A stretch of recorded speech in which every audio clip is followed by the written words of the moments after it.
I believe and happen to know, not from personal experience because I'm not that old, but the telegraph was the first machine, I guess, to be used for communication along long distances across a wire. And I believe Morse code was used. The electric telegraph. I personally think that it was a groundbreaking invention. It first happened when everybody was starting to come out with these new inventions that was improving home life. It was like the first major step in communication, so now people could talk to each other from different states away. And it was kind of the first step in making the world a little bit smaller and people a little more connected. So the electric telegraph, in my opinion, is something that would be used to send a message from one part of the country to another. Using electricity, you can use Morse code, and today we use things like text messages and emails. Based on my knowledge of what the telegraph is, I believe the electric telegraph would be some type of message system, probably like the first text message. Okay. The electric telegraph system was like the early system of communication. Wasn't it the one where they like hit the button and like sent like messages that way? Like through wires? Yeah. Like that was it, okay.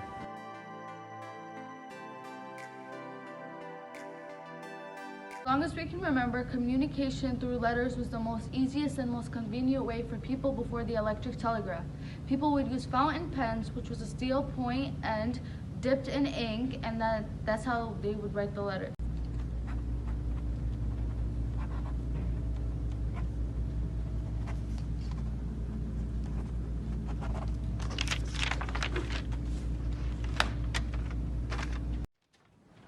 Thank you so much. Oh my God, how exciting!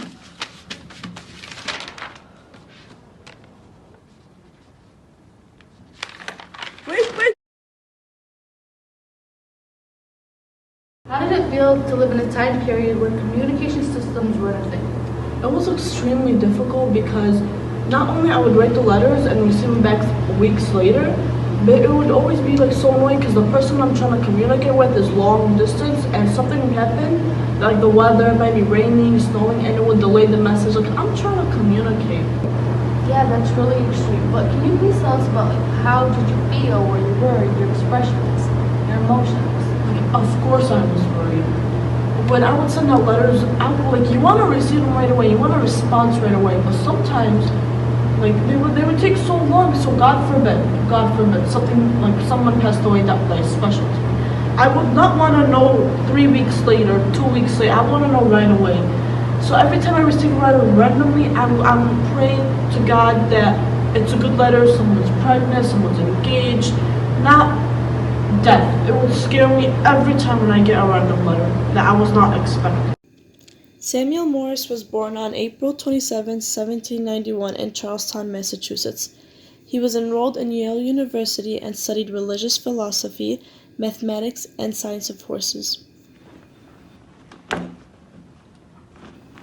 Samuel's most notable early work includes Landing of the Pilgrim, which caught the attention of Washington Allison.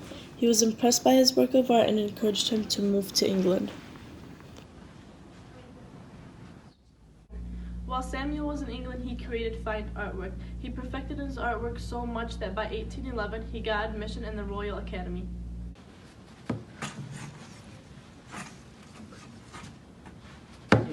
On August 21, 1815, Samuel Morse moved back to the United States. In the United States, he gained permission to paint a portrait of the former President John Adams. I was not expecting this one, but thank you. What? She is ill? How can this be?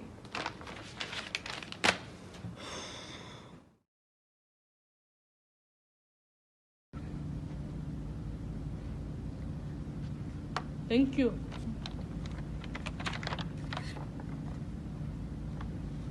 There was no way. She died? I'm going back to New Haven. Why? Why did you have to die? Why? My wife, why? After the lack of communication between Samuel and his wife before his sudden death, he has decided to come up with a communication system to be able to communicate over long distances and bridges. He did come up with a communication system after devoting his full attention to it.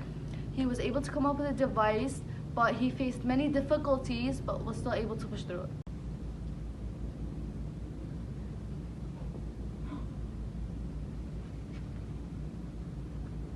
I got it. I got it. Yes.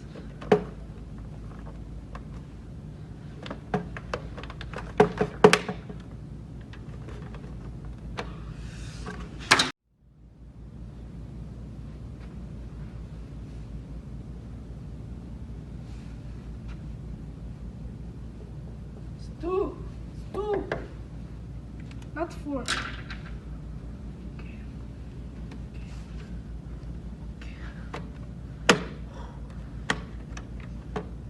Oh! Oh! I got. Wait.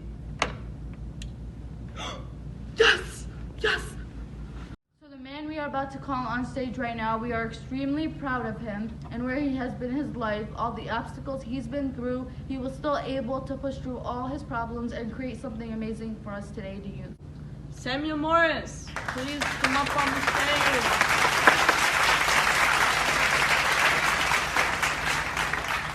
Thank you everyone for coming today. This would not be possible without you. That is first off. Second off, I am here to thank my inventors that helped me with this project. I just want to start off by saying exactly what we did to form this electric telegraph and how it has come along. The electric telegraph was a point-to-point text. It was a messaging system that was able to communicate with other people. Okay, this invention was created to better the communication between families from around the world. I created codes of electric current in order to direct through the wires and to transmit information from the long distances.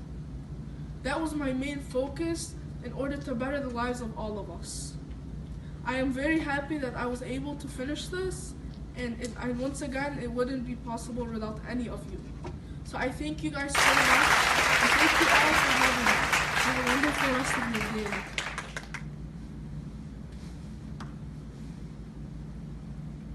What are you doing, Samuel? I'm coding the message that I am using with my code, no Morse code. I will now use the letters and the numbers to punch in the electric telegraph. To who? I will be sending the first message to Baltimore.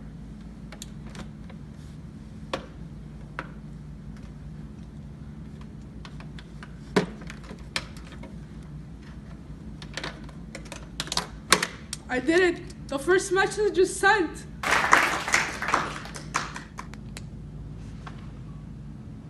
I believe we got a message. We got a message! I cannot believe it!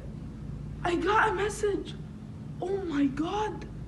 I worked so hard for this. I am so excited. After many tries of trying to get his right for what he has done, the Supreme Court finally announced that he was the creator and he was the first to create such an amazing device. Sooner or later, the United States and the Europeans finally gave credit for what he has done. Samuel Morris then invested in $10,000.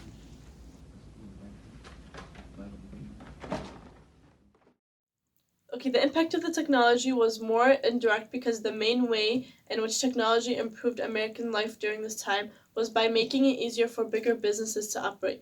Big businesses helped by the technology improved standards for living for regular Americans, for example, the railroads.